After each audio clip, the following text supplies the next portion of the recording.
What's up, Jabroni? Steven here, and welcome to my first ever live review of SmackDown Live. Now, I've attempted this in the past to do these live reviews right after the show, but the internet was not my friend, and it just didn't go the way I wanted it to. So, hopefully, today everything goes well. But pretty much, ladies and gentlemen, SmackDown Live just happened, and yesterday's Raw was not great. It wasn't the greatest thing in the world.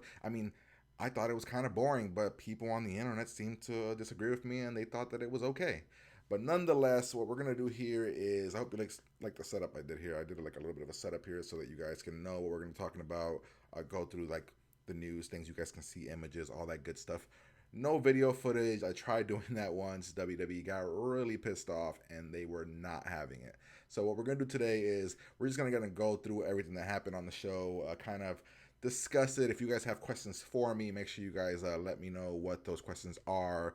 Comment below, comment in the comment section. Hopefully I'll see it and I'll tell you guys about my thoughts on these things. But pretty much, ladies and gentlemen, SmackDown wasn't that bad. It was okay. It wasn't the greatest thing in the world. And again, like Raw, for it to be the go-home show before your second biggest pay-per-view of the summer, it was a bit of a letdown. But as the SmackDown goes, it was fine. It built small little stories going forward. I'm sorry about that. And we started the show off with Ziggler and let me see, we had the Miz and come out and do his Miz TV. We had him come out talking. He was interrupted by Dean Ambrose. Let's get that over here. And he was interrupted by Dean Ambrose, who just kind of came out. And as right when Dean Ambrose was about to start speaking, he was also interrupted by Dolph Ziggler. Now they had a bit of a back and forth for a little bit, went for a while, and the Miz had some small little moments that I was actually laughing. I thought it was funny, but my biggest problems with this thing is that what we're doing with the Miz is a joke because he has the IC title. Now, if the Miz didn't have like the title, I wouldn't mind this like that much. But he has the title, and he comes off as somebody that you don't fear, that you don't really take seriously. And for him to have the title, it makes the title of the IC belt less anything. It's just nobody cares about it. So I wish he didn't have the title, and it's like, do I want it to go to Apollo Crews? I don't know, because Apollo Crews has no charisma. At least the Miz has charisma. But this went on for a while, and it was a fine segment. It kind of stuck with what they were already doing with this little rivalry where Dolph is like the guy that keeps saying he's not good enough, he's never going to get there. But Dolph, at the end of this, did something that was very heelish. He, let me start to get fighting here. He super kicked Dean out of nowhere. Like, I was completely shocked at like it came out of nowhere. I was not expecting. I knew they were gonna get into it, but I didn't know it was gonna be this quick and come right out of nowhere. So I really dug it. But like I said, it's more. I was more upset about this little segment because of the fact that the Miz is just there with the title, doing nothing with it. Very upsetting. But whatever. So that was the first event of the evening. Let's see. I have my notes here. The second thing that happened on the show of substance was, I guess during the break, I don't think they're gonna have images here, but during the break, after this whole thing happened, they got showed that I guess on the network or somewhere they had the Miz was making fun of Apollo Creed. He kept calling him Apollo Creed, and Apollo Crews comes out and he's talking, saying my name is Crews, whatever, and he ends up just power bombing him. But like, I don't know, it was weird. It felt like they were cutting him short just because he is not great on the mic and he's more of like a in-ring specimen kind of guy. So damn, it's like, do I want it to stay on the Miz so we can keep getting these funny segments with Maurice, or do I want it to go to on Apollo Crews, who just doesn't really have it for me, honestly. Like, I'm just not a fan of like his charisma, his beyond the ring, you know what I mean? So we'll have to see. I'll give you guys my predictions sometime soon, and we'll talk about what I think is going to happen there. All right, what else do we have on the show? Let's see what we had here. After that, we had the 12-man tag match. Where the hell is that thing at? Do I even have that on here? If I do, right here, bam. Yeah, so we had the 12-man tag match, which was the Usos, the Vaudevillains, the Ascension, uh, Breezango, the Hype Bros, American Alpha, and yeah, I think that was pretty much it. But yeah, this as soon as the match started for like maybe it went on for like a minute, everybody got into a brawl and then it went to commercial. And I hate that they keep doing this. Like SmackDown feels like there's way too many commercials. Like commercials are everywhere on this damn show. So when it comes back from commercial, there's like three men in the ring and everybody else is like already beat up. I hate that. I really do hate that. But yeah, like I keep saying in my reviews, this SmackDown roster is so weak and the tag division is so weak, like so insanely weak. If you guys have suggestions on who you guys think or how you fix this tag division, when you guys look at this tag division, you guys are like, who do you fear? Who on there do you fear? Like American Alpha should run through everybody and maybe have a little small struggle with the Usos, but besides that, nothing, nothing. Yeah, so what I thought was going to end up happening, and I said on Twitter, was that this was going to go into a brawl, and then maybe Daniel Bryan or Shane was going to come out, and they were going to talk about how a new belt's going to be introduced and whatnot was going to happen here. And I don't know. I thought that's what they were going to do. Instead, they did nothing, so I guess none of these teams are going to be on SummerSlam. Yeah, so upsetting. I don't even know what SmackDown has at SummerSlam, honestly. I think SmackDown has three matches. That's kind of upsetting and a little bit ridiculous, but yeah, this is just weird. This is upsetting. This is just odd. I mean, this tag division is not good. Um, in the end, Jordan had tagged himself in with one of the Usos, and he kind of gave him a look, but nothing came of it because then after that, it was a couple cool spots that I enjoyed from everybody. There was some decent spots I enjoyed, but in the end, the American Alpha got the victory over the Vaudevillains, I believe, and it just keeps going that the Vaudevillains are being punished, or Simon Gouch or whatever is being punished because of their just horribleness that was happening and their whole Sin Cara situation. But nonetheless, it was, I can't even say it was fine. This was just pointless. There was a cool little segment here if you see with Zack Ryder and Mojo Rawley, but I don't know. This tag division just bothers me every time I see it. I'm just like, Revival, where are you? Please, Revival, we need you up here. Come on. After this, what did we have? So we had a match where Naomi comes out and she's coming out looking a bit different. Naomi comes out with like some, what they call it, I forgot what kind of light this is. I forgot, black light. And she's got like bands and she's throwing it to the crowd and she's coming out dancing. And I was kind of digging it. Kind of digging the way she was looking. I like her new style. But then she was going against Eva Marie, and Eva Marie got stuck in traffic. Now, we all pretty much hate Eva Marie, right? Most people out there hate Eva Marie because she can't fight. And I've been having fun with these little segments where Eva Marie doesn't come out because of the fact that she gets hurt or has a wardrobe malfunction or now she got stuck in traffic.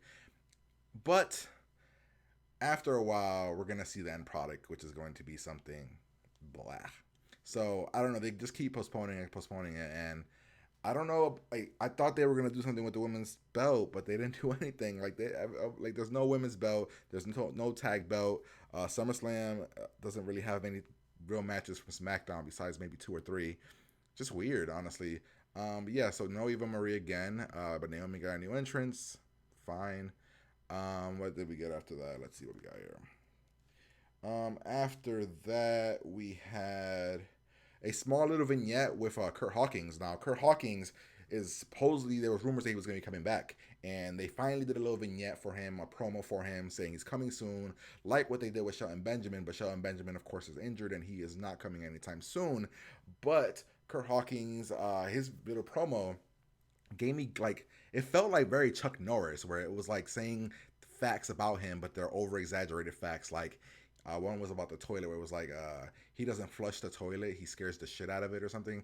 Like, he's getting like a Chuck Norris persona, and I'm cool with that. I actually think it was very funny. I don't remember Kurt Hawkins too well when he was fighting. I think he was part of like the Edgeheads or something with Zack Ryder, if I remember correctly. But yeah, he's coming back.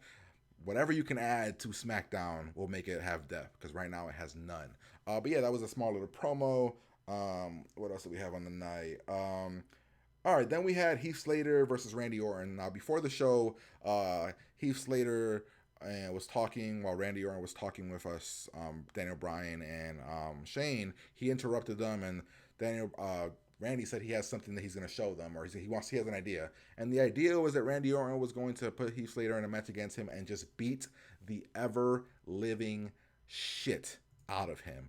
Like, he was coming out. Heath Slater was walking out all limping and bruised and hurt, and Randy just whooped his ass. Randy's mad. Randy's upset. He is just killing poor Heath Slater, and Heath Slater is just showing his heart, and he keeps beating him up, doing a bunch of stuff, just throwing him everywhere. And then the referee has to disqualify Randy Orton because of the fact that Randy Orton wouldn't stop and wouldn't like start the match, so he got disqualified. Or he started the match, but it was like he wouldn't stop, so he got disqualified. And it turns out Heath Slater got the victory. He got the victory even though he got his ass kicked. But yeah, so what happens in the back is Daniel Bryan and Shane McMahon come over to Heath Slater while he's getting taken care of by the doctor, and Heath Slater's just saying random things, thinking that Daniel Bryan is Mick Foley and that Shane McMahon is Stephanie McMahon, and it's just a whole little thing. And I've been loving the Heath Slater segments. I know a lot of people out there have not been loving it, and that's cool. It's fine that you don't love the Heath Slater segments, but I've been having fun with them. Like I mentioned, he was one that didn't have anything going into the draft, so this was going to give him some momentum, something to do. And I really dug it. I really enjoyed it. If you guys are watching live, just comment below, let me know. And if I see some things, I'll let you guys know and my thoughts on it. But pretty much, it turns out Heath Slater's going to get his contract, I think, because it ended kind of weird where he got the contract, but he was so out of it. He kept saying stuff, and then they took the contract away. So I don't know if he's on the show, if he's not on the show. I don't really know. I'm going to assume he's on the show. Maybe, I guess. But yeah, that was that segment. After that, we had Dean versus Rowan with Bray at ringside. Of course, this was meant to be a squash match to show Dean Ambrose looking strong. And it was actually a pretty good match. Rowan put up a decent fight, a decent small little fight, which is cool because the Wyatts are just so used to getting squashed and beat up. Before this fight even started, while the Wyatts were coming down, Randy and Bray had a bit of a segment where they were looking at each other and talking. Interesting. But yeah, they pretty much, Dean wins, and Bray is outside looking at Rowan, who just got beat up, and just kind of looking at him. Then he looks at Rowan's mask, looks at Rowan, and then puts the mask on the chair. Now, I don't know if this officially means the Wyatts are breaking up, or what this actually officially means at all. I'm assuming it is things that are leading towards a Wyatt breakup, Bray going on his own, which is what everybody was worried about, because the Wyatts are such a wasted potential. Like, you have money with the Wyatts. They're great together if you know how to use them, but you don't use them well. And what we end up getting is what we've gotten. The Wyatts looking weak. So yeah, I think Rowan and Bray are going to have a split soon, or maybe Bray will punish Rowan or do something to add to the character. That's what I'm guessing. That's what makes sense. Hopefully that's what happens. All right, what we got next? Oh, yes. On my notes, I just wrote women's division. Help. So, yeah, the women's division on SmackDown is a complete joke. Complete joke. We already talked about the Naomi, Eva Marie thing. But there was a tag match between Carmella and Becky Lynch versus Natalya and and Alexa Bliss. Now, I think 3 of these 4 women in the ring right now are really good wrestlers. Really good wrestlers. Carmella needs help still. I think this would have been better if Naomi was in this spot, because Carmella, I loved her in NXT. I'm just not feeling her right now. Really not. So, but nonetheless, this is a 2v2. I forgot what happens here. It goes on for a little bit. I know Eva Marie finally comes out. She gets there and she interrupts the match. Then she gets chased by Naomi for some reason around the ring, into the ring, distracting Natalya, giving Becky Lynch the opportunity to beat her up, and Becky Lynch winning. I think that's how it ends. And what we learned is that this is going to be a 3 versus 3 tag match at SummerSlam. Yay? I mean, I don't know. It's such weird. So weird. Hey, what's up, One Shot Boy? It's just weird to me. Like, I don't understand how this is what we're doing with the women's division. Like, you have Becky Lynch, you have Natalya, and you have Naomi. People thought maybe they were going to get a chance, but instead, you're doing nothing with them at all. It's so weird. Or you're not doing nothing with them, but they had one match and it was a tag match that wasn't even that good. Like, I don't know. I don't love tag matches for women because on a show where the women don't get like a lot of time, where they get one, maybe two shots to put on a show, when you have great wrestlers and you don't let them go out there and give great matches, we get that. So I don't know. It's a 6-man tag match. At SummerSlam for the women. They're on the event at least, and I'm thinking that this will be something that they will put on the pre-show. And I didn't show any images, but yeah, this is the match. Like I said, it was a fine match. And am I right? Yeah, Eva Marie does come out. Then she is chased by Naomi. Yep, that's the victory. So pretty much that's the match. Let's see what else we got here. What else do we got here? The next thing that we have here is Corbin beating up Kalisto. So Corbin has been beating up Kalisto every single week, and I thought they were going to give a match for this, and I still think that this is going to be a match at SummerSlam because Corbin keeps beating up Kalisto and showing that he has power and he has dominance, and that Kalisto cost him his Intercontinental Championship match. And yeah, that's pretty much all we had before the main event. And the main event was John Cena versus Alberto Del Rio with AJ Styles at ringside. Now, Alberto Del Rio is a guy that I like. I like Alberto Del Rio. Alberto Del Rio. I enjoy his in-ring stuff, and his gimmick used to be cool when he came out looking all like being all rich. But his gimmick now, I don't know. He doesn't really have a gimmick. He's just there. And the rumors are that he's going to be leaving soon because he's very unhappy. But yeah, so he's going against John Cena, and I think for the most part they put on a pretty good match. But again, WWE for SmackDown suffers with constant fucking commercials. So this had another commercial throughout, and I'm like, why are we putting commercials on the main event? And I don't know, it was just so weird to me. So what ends up happening is they go on for a little bit, pretty good match, and John Cena wins in the end because Alberto Del Rio has him in a submission, and John Cena powers his way out of it. And he ends up, I think he wins. I'm pretty sure he wins. I can't remember if he won. No, he won. No, he didn't win. He AA's Alberto Del Rio, and then I don't know where AJ Styles hits him with the phenomenal forearm, or the flying forearm, according to this thing here. I thought it was phenomenal, whatever. And then this goes on, and he's talking about John Cena like he's always doing, and I think AJ has improved so much from his TNA days on the mic. Now, I don't know if that's New Japan.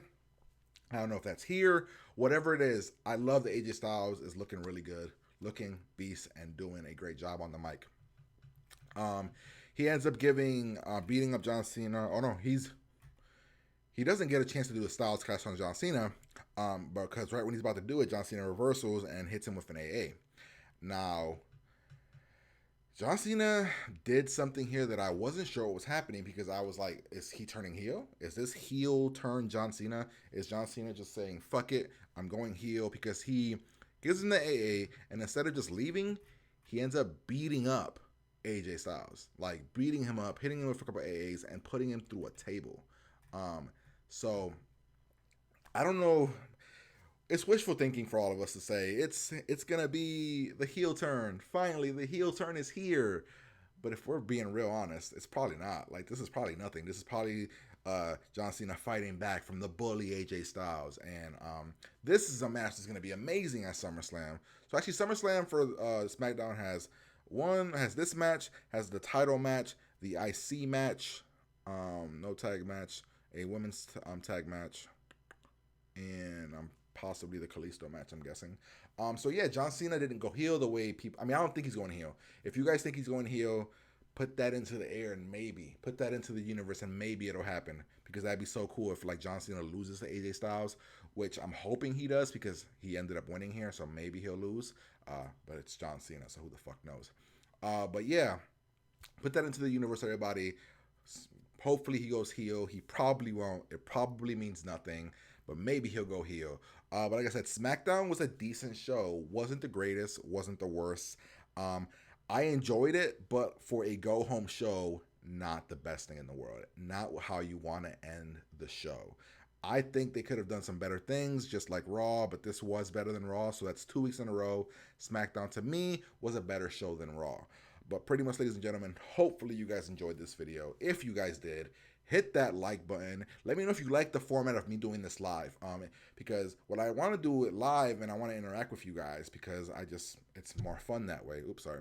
So if you guys do like it live, give it a big thumbs up. Let me know in the comments. Yes, Steven, keep doing these shows live. It's better that way, and we can talk with you. So if you guys want to do that, leave me in the comments below. And pretty much, I'm going to get out of here, and I'll talk to you guys later. Peace.